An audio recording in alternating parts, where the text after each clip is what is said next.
Welcome back.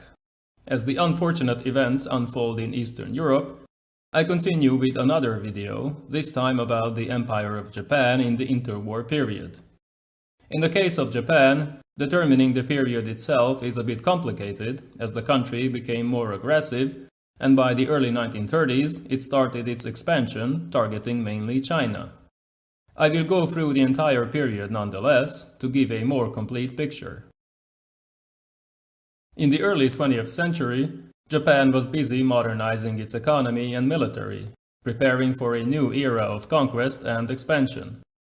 They followed the European model, focusing on the textile industry, railways, shipping, then on electricity and machinery. This process was not stopped by the death of Emperor Meiji, but his successor, Emperor Taisho, had to deal with a political crisis as the army and the civilian government competed for power. Still, Western influence continued to be strong, the economy developed, although Japan lacked all the important natural resources, which had to be imported from abroad. This is why expansion was necessary. The leaders of Japan figured they would be able to exploit weakness and geopolitical events. World War I was such an event. Japan joined the Entente and captured most German possessions in China and the Pacific. China itself was targeted, but negotiations with the new republic progressed slowly, and anti-Japanese protests, coupled with international pressure, prevented a Japanese takeover for now. At the peace conference in 1919, Japan was sidelined. It demanded racial parity, but was ignored. The occupation of Siberia during the Russian Civil War also produced few results, so Japan was frustrated, and the alliance with Britain was not renewed. However, Japan was now viewed as a significant power. It was granted a permanent seat on the Council of the League of Nations, although Japanese gains were limited as the other great powers wanted to prevent penetration into China. A two-party political system matured. The country enjoyed prosperity, but new problems arose due to inflation, the need to move back to a civilian economy, and the emerging labor movement.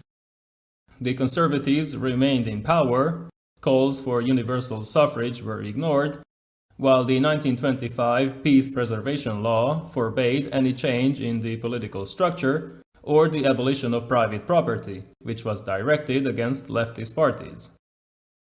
Government debt continued to grow. This was countered with fiscal austerity programs and conservative policies. People were told that they had a moral obligation to make sacrifices for the emperor and the state. The Communist Party was first suppressed, then banned. The police rounded up its leaders, virtually destroying the party by 1929. In the same year, the Wall Street crash and subsequent government decisions hit the economy hard. Japan plunged into a severe depression. The political crisis deepened. An attempt on the Prime Minister's life forced him to resign. Right-wing politics and Pan-Asianism returned with force, as patriotic societies greatly influenced domestic and foreign politics. The Navy expanded. As early as 1921, Japan launched the first purpose-built aircraft carrier, which would play an important role much later. The Washington Conference in 1922 made a naval buildup almost impossible, as it limited the size of ships that could be launched. Japan realized that it had to adopt a more neutral and friendly attitude.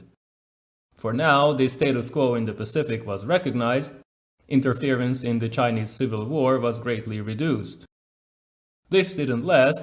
In 1924, the USA closed off Japanese immigration, which resulted in mass rallies in Japan, and when Emperor Hirohito ascended to the throne in 1926, some were already calling for a military buildup and preparation for war.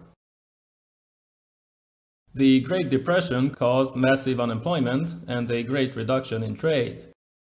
The new London Naval Treaty in 1930 resulted in very small gains for Japan, which was allowed to build more heavy cruisers, but ultra-nationalist groups gained more power and the Prime Minister was shot.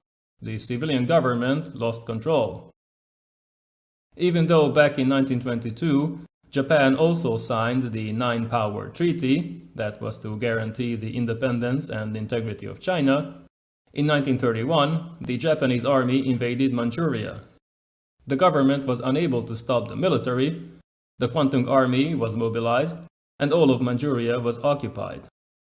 The puppet state of Manchukuo was set up there, with the last emperor of China, Henry Puyi. The Japanese cabinet was now dominated by the army. It decided to withdraw from the League of Nations that condemned Japanese aggression but didn't do anything else. Pride and a sense of racial superiority led to the establishment of a military state, although anti-Semitic Nazi policies were not adopted.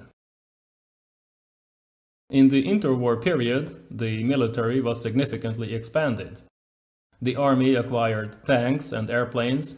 The navy continued building large ships, although Japan had to follow the directions of the Washington and London naval treaties, which limited the size of the largest navies and the size of capital ships. Still, by the end of the 1930s, Japan had the third largest navy, which was ready to initiate war with the Western powers, while the army gained significant experience in China. The country continued to lack natural resources. The great question was whether the expansion should be continued towards the north, against the Soviet Union, or the south, against the Americans, the British, and the Dutch. The army favored the first option, while the navy wanted war against the colonial empires to gain access to oil. Nationalism was booming at home, while the country was isolated internationally. In 1932, the prime minister was assassinated once again, although the perpetrators failed to take over the government. In the following 4 years, Japan was led by admirals. Then in 1936, ultra-nationalist troops marched to Tokyo to assassinate the entire government, and they stopped only when the emperor himself interfered. Nothing could stop the drift to the far right, though. The idea of a greater East Asian co-prosperity sphere was born.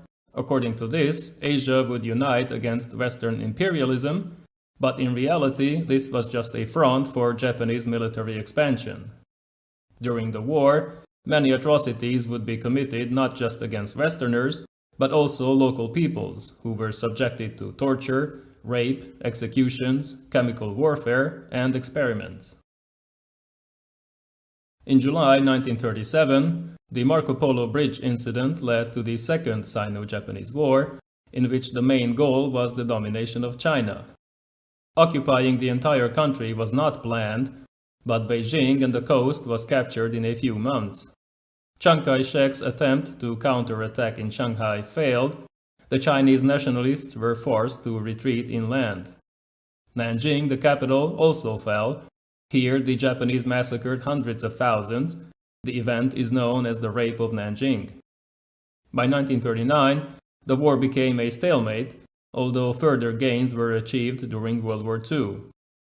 Japan was still not satisfied, but the next target would be determined only after the conflict between the army and the navy concluded, which took another 2 years.